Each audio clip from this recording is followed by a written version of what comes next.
Hello guys, good afternoon. Ito ay sinimilya ko na dati at buntis na rin at nanganak na rin.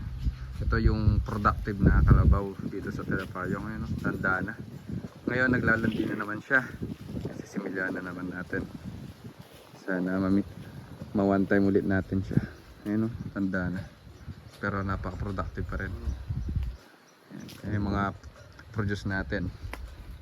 Ayan, kaya pong boy yung produce natin sa kanya.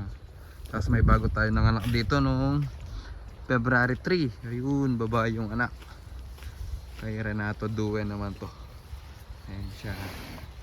Sinimilya ko naman to noong February 2. Ay, April 2 2025. Nanganak siya ng February 3.